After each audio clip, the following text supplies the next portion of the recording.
Good morning. If you were not able to attend Valentine's dinner, I'm sorry you missed out. Haley taught us how to eat Oreo cookies properly. Pretty impressive.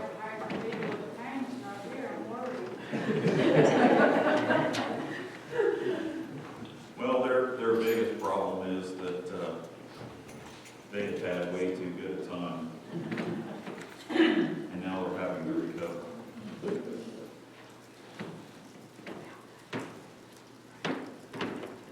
Appreciate Warren and Debbie and all they did for that. Thank you for showing up. Wonderful time of food and fellowship.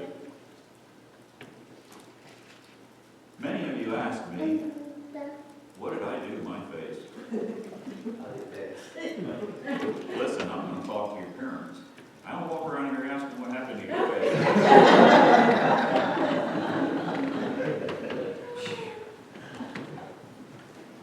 I guess since Baby Love's not here, I'll just come clean. You get a couple of questions wrong during that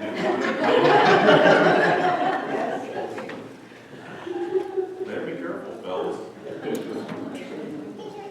Like Mom used to say, it's all fun and games until somebody gets hurt. I was cutting some brush yesterday. When you walk down through the woods with a chainsaw, sometimes the woods try to snap back at you. Greenbriers are part of the curse, so I guess you can say it's a curse. It is Valentine's Day. I struggled, well, it was Valentine's Day, but Valentine's weekend, and I struggled a little bit because I contemplated choosing a different passage and not being in Hosea this morning. And as I was studying this towards the beginning of the week, I thought, no, because we have been looking through this passage, and as we've worked our way through this book, we've seen over and over and over again, God really loves His children. I mean, if you don't get anything else from this thing, you learn that God loves His people, and He hates sin. You can't miss those two things in the book of Hosea. And he asks Hosea to be this object lesson, and it's kind of like the facets of a diamond, because he looks at the problem of the nation of Israel from several different sides. And he gives them this big object lesson about Hosea's entire life, his marriage to Gomer, and the naming of the three children, how she is unfaithful to him, and he still asks her to go and buy her back, a picture of our redemption through Jesus Christ. And we get to Hosea chapter 11. And the last 4 chapters of this incredible book are about the sovereign, triumphant love of God. And you can't miss it. And he starts off here in chapter 11, and he's going to talk about God's love in the past. And then in chapters 12 and 13, he's going to talk about God's love through discipline. And then when we get to chapter 14, he's going to talk about God's love through His promises. And what's interesting, English teachers would love this, because chapter 11 kind of starts out the same way. He talks about their past. He talks a little bit about how much He loves them, even in disciplining them while they're stubborn. And then we'll get to it next week, but he finishes up the chapter talking about how much He loves them and the promises. And that's kind of how he lays out the next 4 chapters. Over and over and over and over and over again in Hosea. You might be sick and tired of hearing it, but it is a dire warning. God is telling the nation of Israel, listen, I started disciplining small, and I've been working my way up. And he's going to summarize that in the next 2 chapters. But today, I want you to see God loves His people. Let's start with the first 7 verses of chapter 11, and then we'll bow before the word of prayer. When Israel was a child, then I loved him, and I called my son out of Egypt. As they called them, so they went from them. They sacrificed unto Baalim and burned incense to graven images. I taught Ephraim also to go, taking them by their arms, but they knew not that I had healed them. I drew them with cords of a man, with bands of love. And I was to them as they that take off the yoke on their jaws, and I laid meat unto them.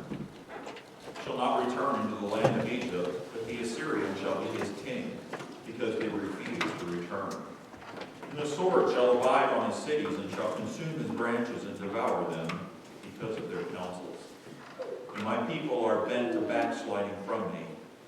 Though they call them to the Most High, none at all would exalt him. Let's bow for a word of prayer.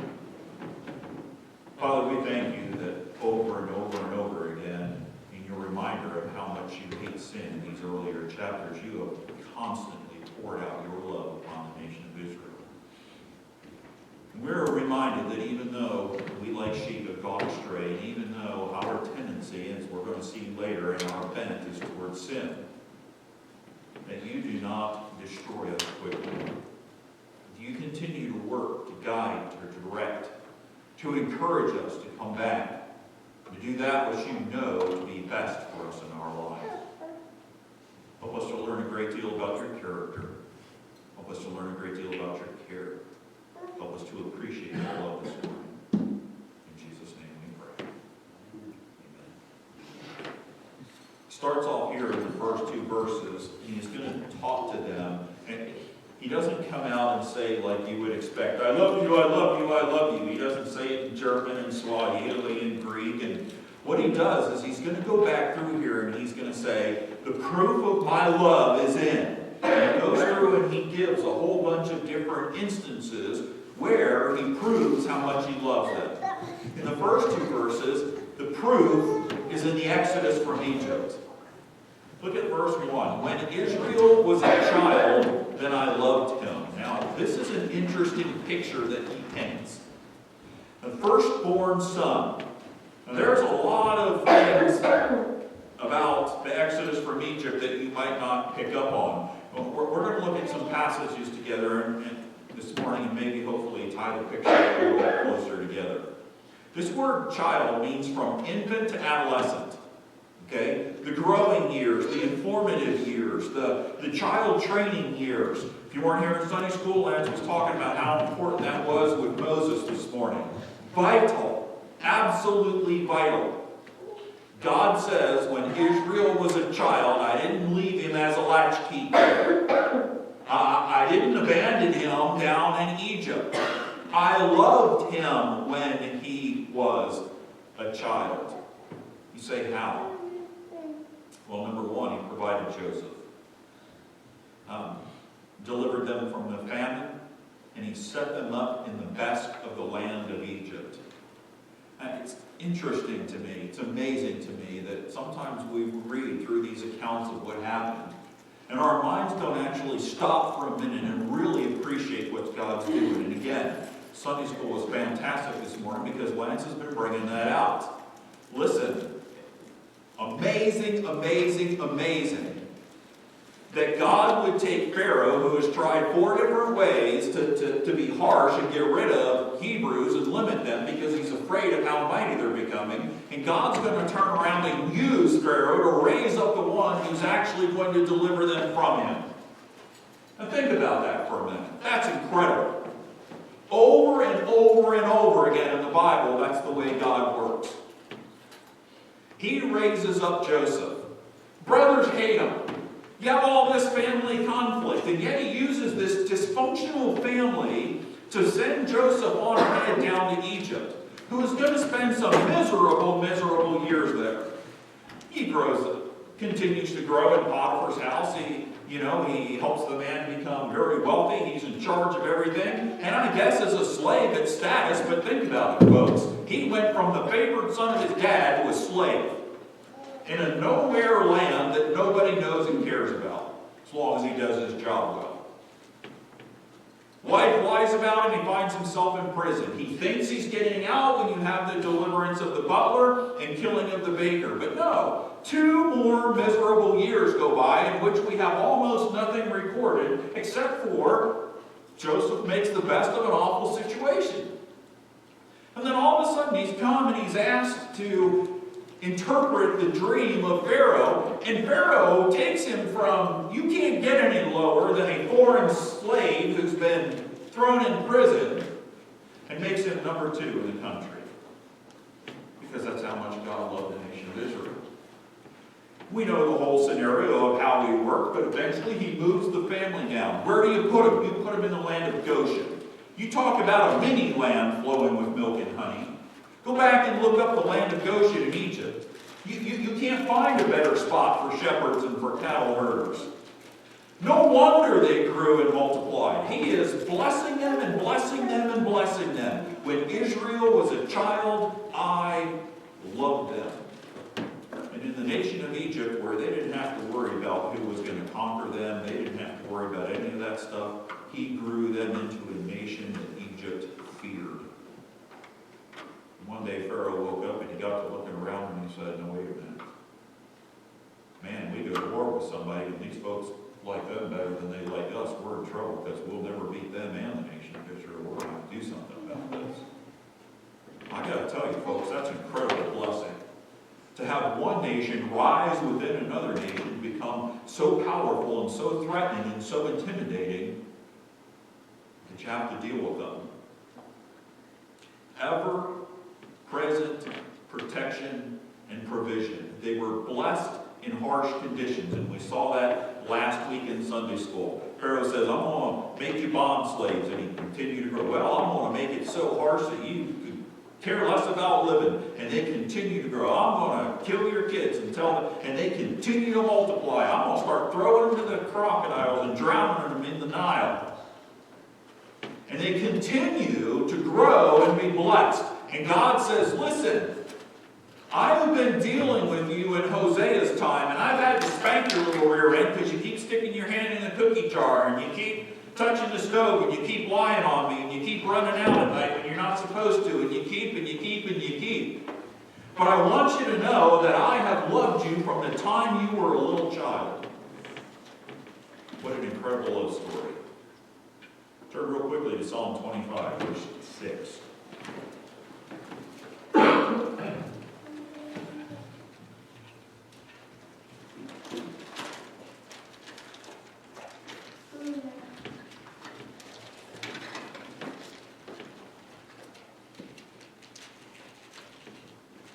Remember, O Lord, thy tender mercies and thy loving kindnesses, for they have been, what's the phrase?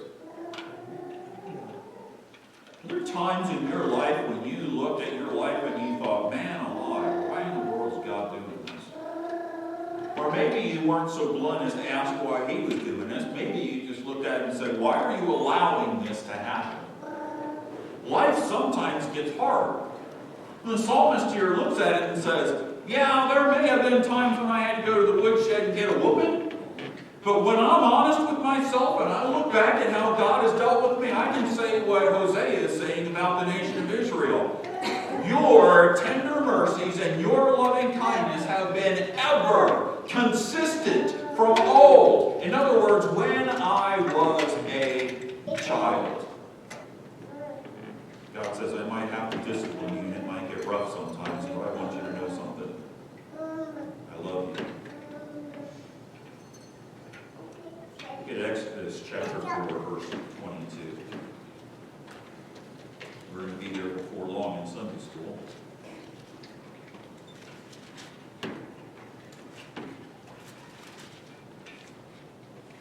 It's a passage I want to look at because I want you to see how God views his people.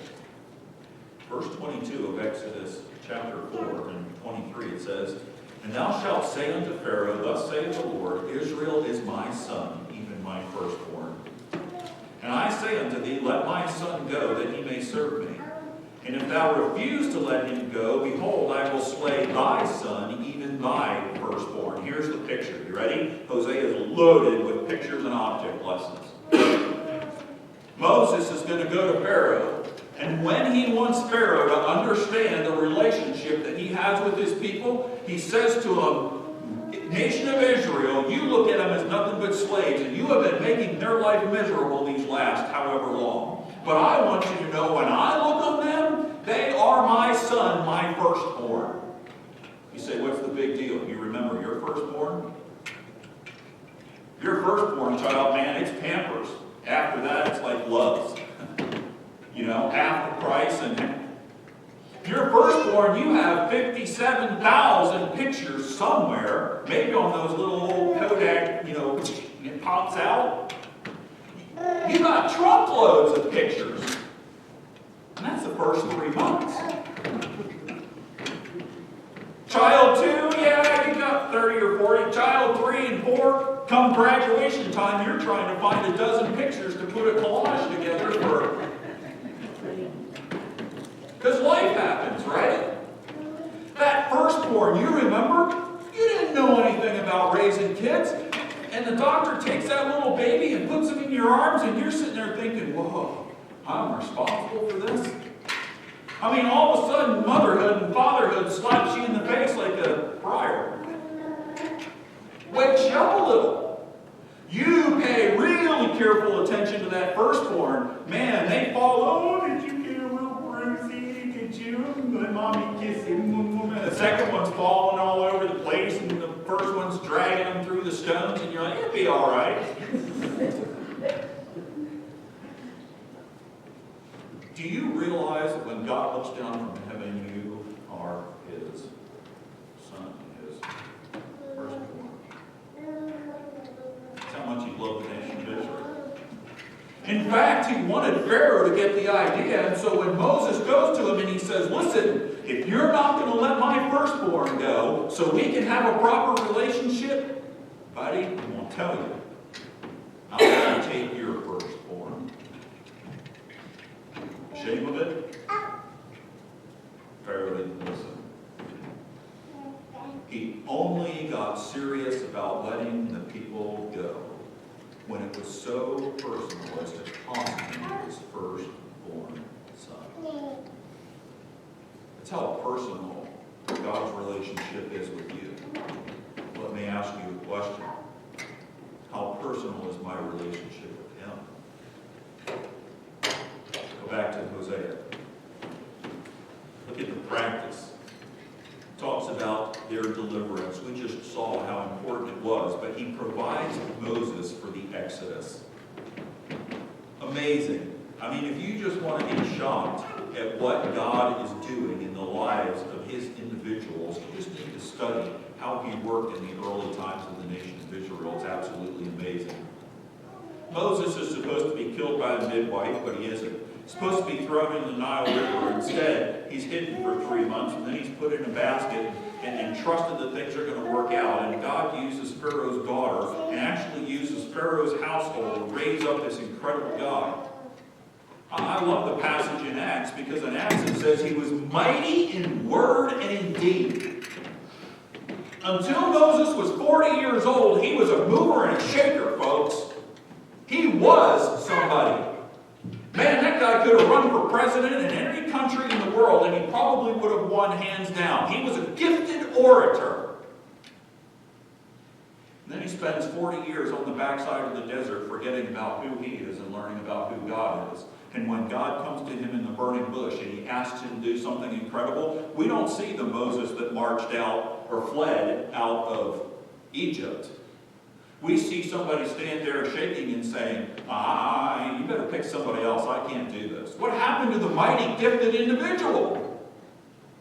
And he even has the nerve to tell God, I can't do this. I don't know how to talk.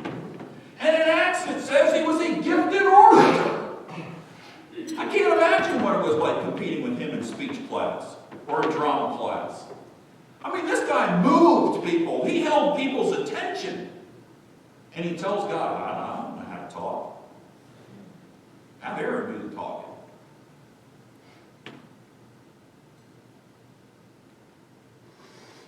In Exodus chapters 12 through 15, you have the incredible account of delivering His people from Egypt. All the mighty works that He does, and the incredible miracles that He performs. And He says, do you understand, nation of Israel, that I loved you, and the proof is in the Exodus? But look at how He describes them in verse 2 of Hosea chapter 11. As they called them, so they went from them. They sacrificed unto Balaam and burned incense to graven images. He delivers them, and He provides for them, and He raises them into this great nation. He brings them through the Red Sea. They get to the wilderness, and they're supposed to go into the promised land, and instead they act like a spoiled, rotten, ungrateful child. Turn to 2 Kings chapter 17. 2 Kings chapter 17.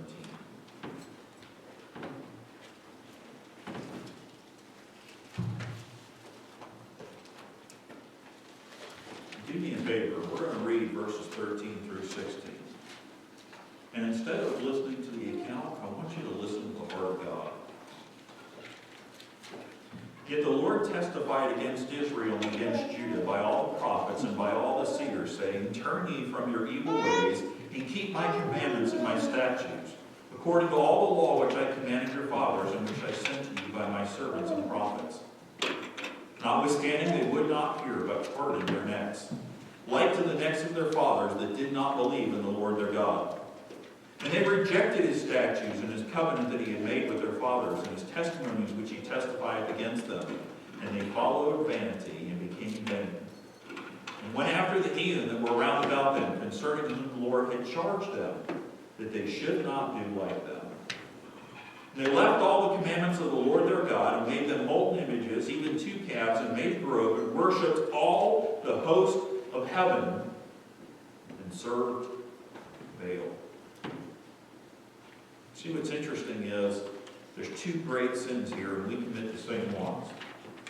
First of all, they would not love him and serve him because of his character. Can you imagine that we are talking about a nation of Israel that had an opportunity to see God deliver them with all those incredible plagues from Egypt? And Pharaoh finally says, okay, you can go. And as they get ready to pack up, the Egyptians are giving them cooking pots and gold, and they're breaking the earrings out of their ears and handing them to them and saying, please go. Can you imagine the wealth with which they walked out of that country? And they did nothing for it. They get out there in the wilderness and they see the dust cloud coming and they think, oh, you brought us out here to die. Moses stands up there, holds his hands up, the water is part, and they walk across the Red Sea on dry ground. I don't know about you, but man, that would have an everlasting impact in my life. You walk across the bottom of a sea on dry ground, and you see a wall of water being held up there, and you finally get to the other side, and everybody spreads out, and here come the Egyptians, and man, they are just furiously driving the chariots. And God lets the water go and drowns the entire Egyptian army in the Red Sea. The biggest army in the world at that time. Most powerful army in the world at that time. And Israel conquers them, and they don't even have to lift a finger. And he guides them through the wilderness, and he takes them to the mountain, and he's going to give them the law. And man, the mountain is shaking, and there's fire, and there's lightning, and there's this huge booming voice. Don't you think that would have an impact on you? Moses goes up to receive the law, and he's gone for 30 days, and you think, what in the world is he doing up there? And their response is to build an image and fornicate? Are you kidding me? And when he finally comes down and he gives them the law, and he shares with them their responsibility to him, and what God's expectation is, and you see the character of God and all these different things, and you won't love and serve him. Number 2, they do not love and serve him because of his care. He loves them despite their relatives. He told Abraham it's time to leave Ur, rotten, filthy city. Leave behind your relatives. Obviously, they weren't righteous people. You have Lot, who's this half-hearted, maybe I will, maybe I won't kind of guy who wants to be righteous sometimes. And then we find out he becomes just like the people in Sodom and Gomorrah. You have messed up relationships. You have Jacob and Esau. Can't even treat each other right until Jacob has to leave and come back years later. You have Joseph who's not treated well by his brothers. You have Laban who switches wives, and oh my word. Chapter after chapter after chapter there in Genesis of messed up relationships. God still loves them. He loves them despite their real estate. He loved Abraham when he was in Ur. He loved them when he was wandering around Canaan. He loved them when they were moved down to Egypt. He loved them when they were in the wilderness. He even loved them when they refused to cross into the promised land and had to spend 40 years in judgment. Whining and complaining and looking back and saying, oh, I wish we could go back to Egypt when I was a teenager, when I was a kid, when I was a young man. He's providing meat and they're not happy. He's providing water and they're not happy. He's providing their shoes never wear out. Sorry, ladies, they didn't have to shop for 40 years. They ate manna. He told them when to pick it up, how to pick it up. And what's interesting is in one of the passages it says he fed them with angel food. And despite all of his care and all of his character, they wouldn't love and serve him. Despite their wrongs, despite their whining, despite their rejection, despite their rebellion, he continued to love them. Hosea chapter 11, verse 3 and 4, he says, my love is in the proof in the wilderness. In the wilderness is where they were growing up. He says, I loved you when you were a child, and now I loved you when you were growing up. I taught Ephraim also to go, taking them by their arms, but they knew not that I healed them. I drew them with cords of a man, with bands of love, and I was as to them as they that take off the yoke on their jaws, and I laid meat unto them. If you wrote this, guys, to your wife or your girlfriend, she'd look at you and think you were crazy. Doesn't sound like a Valentine, does it? But it is. He's writing a love letter like he's writing a love letter to a child. He says, I taught them. Deuteronomy 4, 7 through 8, we don't have the time to turn there, and talks about what an incredible nation the nation of Israel is, because who has laws like they do? In all the world, who has laws and government like the nation of Israel? He gave them the very Word of God. And folks, He gave us the very Word of God. And when we don't live by it, it is such a disappointment, because it's the only path to true success in our life. Not only did He teach them, but He said He led them, taking them by their arms. You remember when your kids were little bitty, and you take them by the hand when you were in crowded places or when you were in public places. And the more crowded it became, the more public it became, the harder you held on to them. It's exactly the picture here. Moses through Joshua, through Aaron, a pillar of fire by night and a cloud by day. Isaiah chapter 28, 10 through 13 describes it this way. Precept upon precept, line upon line. The 40 years wandering in the wilderness, He taught them. When you need the most basic things of life, when you need food, when you need water, I'm going to take care of you. People would come and attack them. What do they know about being an army? They've been slaves. They don't know anything about. And He is going to bring them out, and He's the very first city He brings them to is the biggest fortress in the Canaanite land. He marches them straight up to the walls of Jericho, so big you could race chariots around the top. And I imagine those folks, what kind of tools do they have, folks? Where'd they get them from? All they had was what they left Egypt with. God says, don't worry about this. I'm going to teach you something about my care. I'm going to teach you something about my character. Time after time after time after time, He keeps telling them, nobody will be able to stand before you all the days of your life. And He leads them by the arm. In fact, every time they don't go to God for direction, they end up in trouble. It's just a little bitty town. I mean, it's not that big a deal. Why do we need to send the whole army? Let's just send 300 people up there, kick their hind ends, and everybody else can get some rest. Doesn't work out well, does it?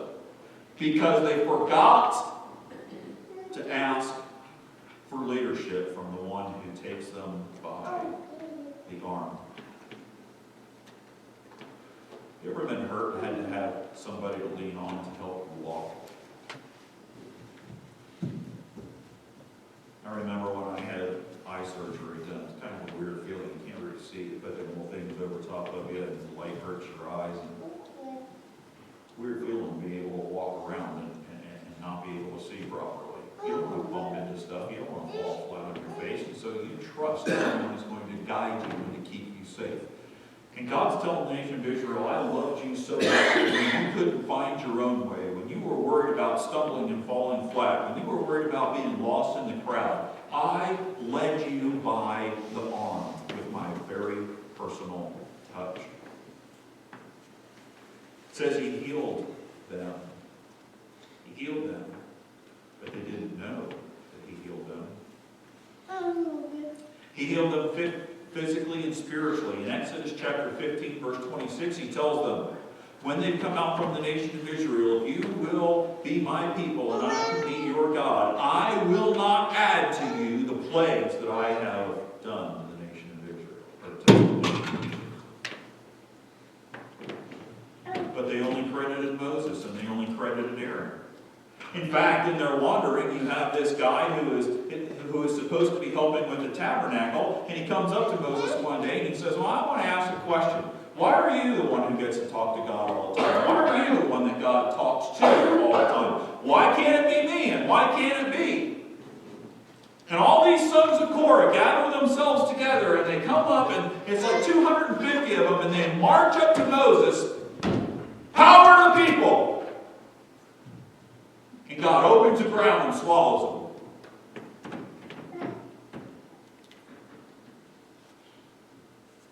You look at that and you say, my goodness, isn't that a little harsh? How do you reject the loving leadership of God guiding you by your heart?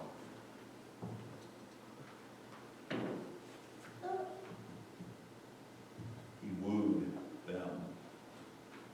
Verse 4, I drew them with cords of a man.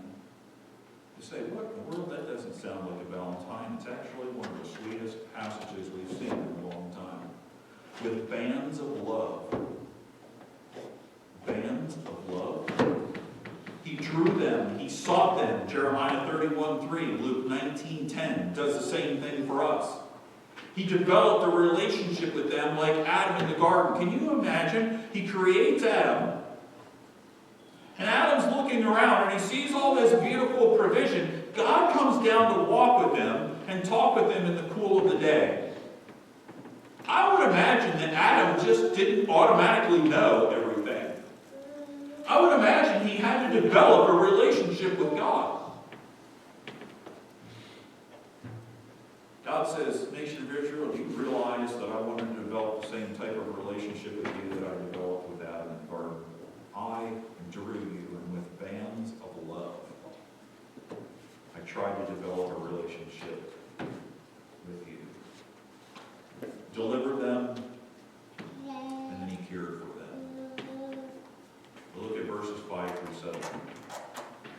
The proof is in the long-suffering, patience, and kindness of his character. Verses 5 and 6 is an example of extreme discipline. He shall not return into the land of Egypt, but the Assyrian shall be his king, because they refuse to return. And the sword shall abide in his cities, and shall consume his branches and devour them because of their counsels. Hardened hearts instead of repenting. You say, how do you know? Turn to 2 Kings chapter 17. 2 Kings chapter 17. Verses 13 and 14.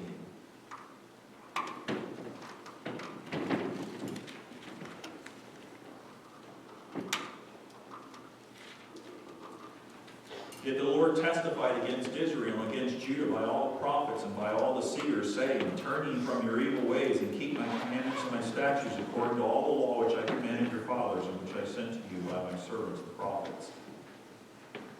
Notwithstanding, they what? They would not hear, but they hardened their necks like to the neck of their hardened their hearts instead of repenting. They hardened their hearts instead of repenting. You say, why is that possible? In Hosea chapter 11, we have a very powerful, a very heartbreaking verse. Look at verse 7. And my people are bent to backsliding from me. Though they called them to the Most High, none at all would exalt him. This is an interesting phrase, but every single aspect of the first phrase in chapter 11 is negative. Bent is negative, backsliding is negative, from me is negative. Let's look at it. Bent means it's a tendency. It's talking about our sin nature. It's something that comes very easily. In other words, we are ready to sin. It's easy to go astray, and we're resolute in sin. We're fully set that we're going to do it, and we're persistent in it. I'm not going to do such and such. Remember when a child acts that way? Don't make me come up there.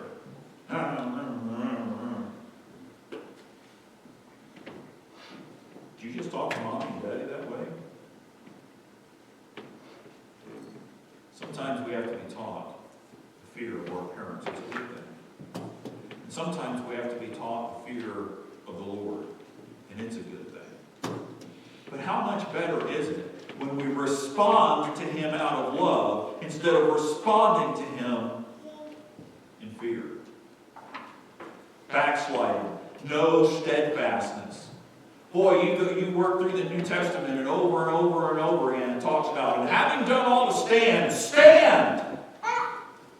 I have equipped you to stand. Make a stand. Stand steadfast in the Lord. And knowing all this.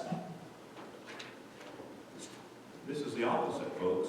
Backsliding is the exact opposite. It's deceitful. You seem to be moving forward, but in reality, you very quickly return. In 1 Peter 2:22, it says, as a dog returneth to his vomit, and a sow to her wallowing in the mud. You say, why in the world would they do that? I don't know if you've ever watched it, and I know we're getting close, so we're not going to go into it too much, but isn't that gross? Dog gets sick to his stomach, so he throws up whatever it is that made him sick to his stomach. And then he goes on his merry way for a little while, but now he feels better, and he's hey, I wanted that the first time, so he goes back and he eats it. Nasty. That's disgusting.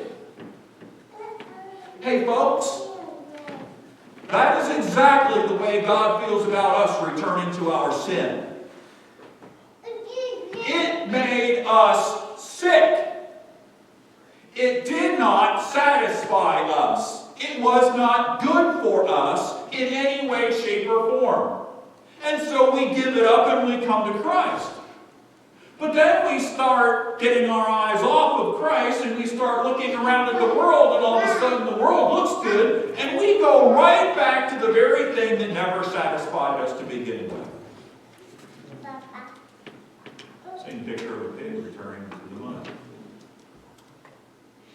You say, well, pig has to wallow around in the mud to stay cool because they can't sweat. They're not sweat glands. It's true. But something that you need to learn about God. Every need in your life can be met in a legitimate way or an illegitimate way. And guess which way Satan wants you to meet that need? And guess which way God wants you to meet it? A pig can get cool in other ways besides wallowing in the mud. God will provide a swimming pool for you because He is that good and He is that loving. But rather than go and lay in God's swimming pool, you'd rather go back to the world's mud puddle. And that's exactly the picture that we have here. They are backsliding from me. Can I ask you a question? What is not worthy about God? You may have never thought about it like that before. We look around at things in the world and we say, oh, I really want. Let's ask it a different way. Why don't I really want God? What is unworthy about him? In what way has he disappointed me? In what way has he failed me? In what way has he let me down? Really quickly, 2 Chronicles chapter 6.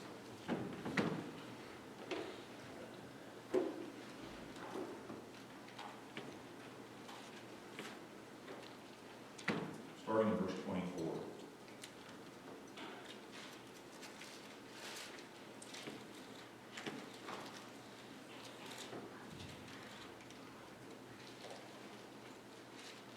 And if thy people Israel be put to the worse before the enemy, because they have sinned against thee. Now that's interesting.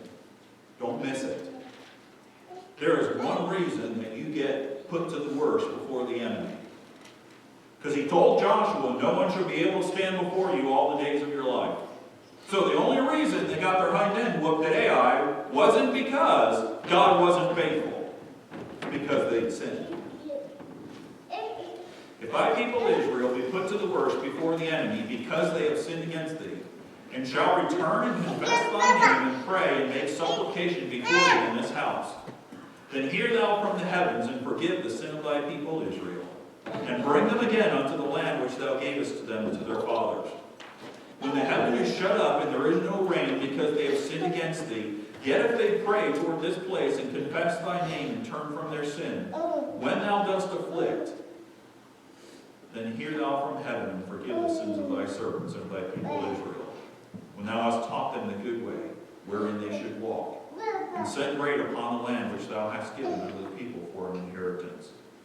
He goes on and he talks about if there's dearth in the land, and if there, in every single occasion that he gives in this chapter, he says, listen, if we fall into this because we're bent to backslide, and if we turn and repent, God, are you going to show up and bless us again? Do you see what he's saying? I loved them despite their behavior.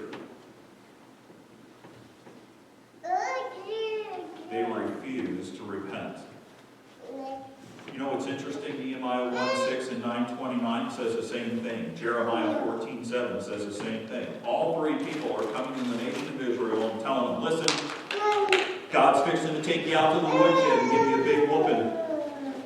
And the prophet says, okay, you've hardened your heart, you've hardened your heart, you've hardened your heart, you've been backsliding and turning your back and you've been ignoring him. He sends you love letters, he cares for you, he's trying to take care of you, he's encouraging you, he's giving you his word. He sent all these different people to make you aware of his word and to teach you his word. He is trying to guide you by the hand to keep you safe. And like a spoiled rotten little kid, you keep running off doing your own thing, getting in trouble. You're fixing to get a whooping. And I want you to know, when your hind end's sore, and you're suffering the consequences of your choices, if you will repent and turn back, there is a loving God waiting to receive you. He sent them prophets. He gave them his word. He called them out of Egypt to him at Mount Sinai. He led them into a land flowing with milk and honey. He provided for them. And despite his care and his character, they would not respond. They would not respond. And God says, do you realize how much I love you? I have loved you from a child. I loved you when you were in Egypt. I loved you in Exodus. I loved you in the wilderness. And I loved you with my long-suffering patience when you worshiped the stars of heaven and the sun and the moon and Baal when I asked you not to. You have backslidden from me, and I've still loved you. I've reproved you, and I've still loved you. I sent prophets, and I still loved you. You ignored my word, and I still loved you. With bands of love I have wrapped my arms around you, and you have run off like a spoiled, rotten, ungrateful child.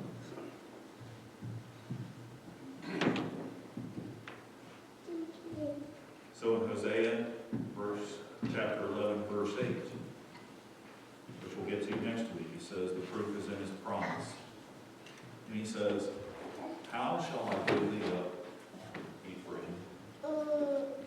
Am I supposed to quit on you?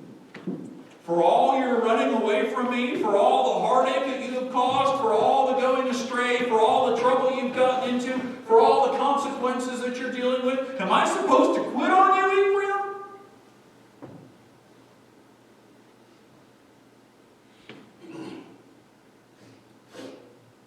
No. Why? Because he loves us with long suffering, patience, forgiveness, and mercy. Tell me again, what is not worthy about God? Bow your heads and close your eyes for just a minute.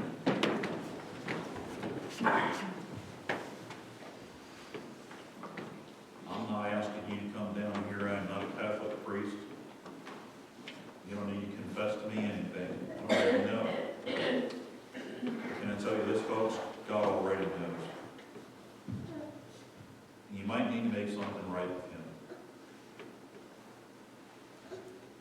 Will you take just a moment this morning and analyze your own heart?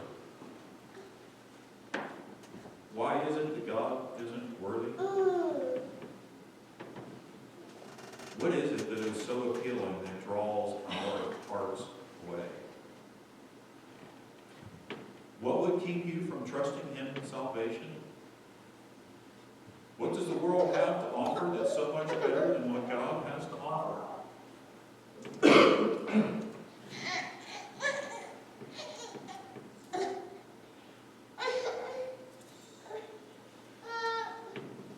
Explain to me again how he's not worthy.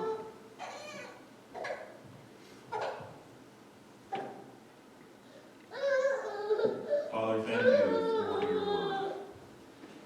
And I know sometimes in the midst of this book, Hosea, it just seems like it's judgment after judgment after judgment, and it can be very depressing.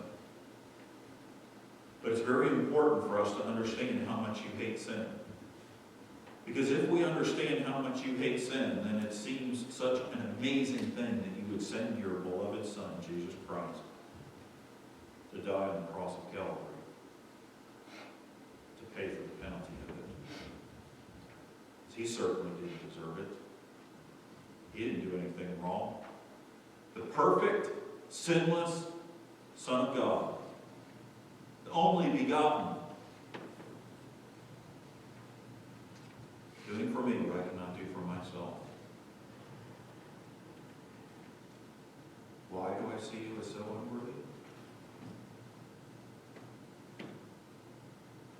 How is my hardened heart so easily drawn astray? And what an offense it must be when, despite everything, you continue to love. Because you are good, because you are great.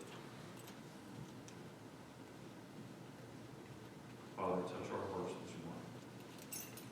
Humble us. We need to be tender to your word. We need to develop a vibrant relationship with you. And to serve you all the days of our life. There's someone here that has never trusted Jesus Christ as their personal Savior. Help them to see you high and lifted